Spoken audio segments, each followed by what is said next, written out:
V Murski Soboti je v organizaciji atletskega kluba Pomurje potekalo državno prvenstvo v krosu. Prvenstvo je potekalo v idilični kulisi Soboškega jezera ter v lepem, sončnem, a tudi vetrovnem vremenu. Malce smo progo od prejšnjič popestrili z samimi hlodi, tudi s peskom. Tako da proga je bila kar zahtevna, moram reči. Ampak nekako tendenca kaže, oziroma smo se držali tega, da kros naj bo kros, da se bo vsekakor neka ločnica med cestnimi teki in krosom. Tako da, kar se pa tega vsega tiče, je pa seveda posledica vzadaj, da je več organizacijskega dela in ob tej priložnosti bi res se še enkrat rad zahvalil vsem, ki so nam pomagali, vsem članom. Prvenstvo se je začelo s tekmo mlajših mladincev, ki so se pomerili na 3-kilometrski progi. S časom 9:48 je zmagal Maj Pritržnik, med mlajšimi mladenkami, ki so tekle na isti razdalji, pa je bila najhitrejša njegova klubska kolegica Tanja Živko. V starejši kategoriji sta na 4-kilometrski progi slavila Lea Haller in Vid Botolin. Ja, proga je bila res veliko bolj zahtevna kot nazadnje, ko smo bili tu, ampak mislim, da je tudi zaradi tega bilo bolj zanimivo pa hitreje minilo, ampak ja, je bilo pa zaradi tega veliko težje. Nova državna prvakinja med mlajšimi članicami je Špela Gonza. Članica atletskega društva Štajerska je s časom 19:52 slavila na 5-kilometrski progi. V isti kategoriji je med moškimi, ki so tekli na 8 km, slavil Matija Rizmal. To je bil nekako moj debi v U23 kategoriji. Predvsem je bilo najbolj zahtevno, ker sem prvič tekel 8 km kros.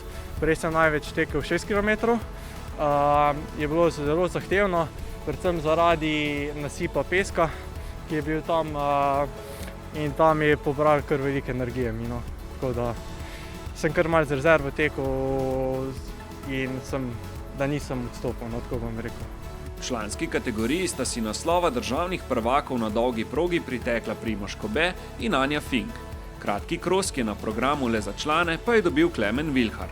Ja, zdaj je v bistvu 2 tekmi v vetru, pol maraton v vetru, danes tudi, plus organizatorji so kar lepo poskrbeli, da bila v bistvu proga malo bolj zahtevna, kot v jeseni na krosu, tako da jaz se tega veselim, v bistvu mi ustreza, če so menjave ritma.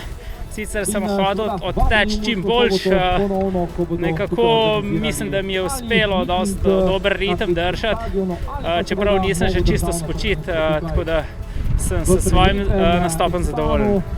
Ja, v bistvu proga je zahtevna, ker je kar razgibana, potem je makadamski odsek in pa hodi, pa ta veter je res zelo vplival na sam razplet tekme, zelo je oviral tek. Ja, bilo je napeto, mogoče malo taktična tekma, ampak na koncu je dobro izšlo. Veter je en izmed ključnih dejavnikov lahko v taki tekmi, tako da smo se držali kar bolj v skupini vsi skupaj. Do zadnjih, 500 metrov, ko se je pa potem začelo finiširati do konca. Spremljali smo pravi kros, ki pa je žal zaradi ukrepov za zajezitev epidemije potekal brez prisotnosti gledalcev. Vseeno je tekmovanje potekalo nemoteno in varno, saj so organizatorji poskrbeli, da so vsi tekmovalci pred tekmovanjem opravili hitri antigenski test in upoštevali vse varnostne ukrepe.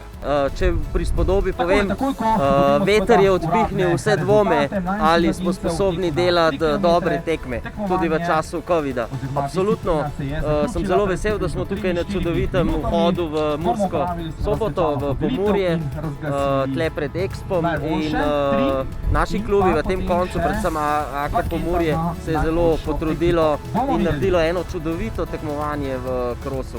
To državno prvenstvo bo ostalo v spominu vsem po tej čudoviti veduti, pa predvsem po energiji, ker smo zelo, zelo težko čakali, da se ta pravzaprav sezona tudi odpre. Ti ukrepi nam v bistvu so kar otežili samo organizacijo, vendar atleti smo poznani po trdem delu oziroma da nikoli ne odnehamo in tudi tokrat je bilo tako.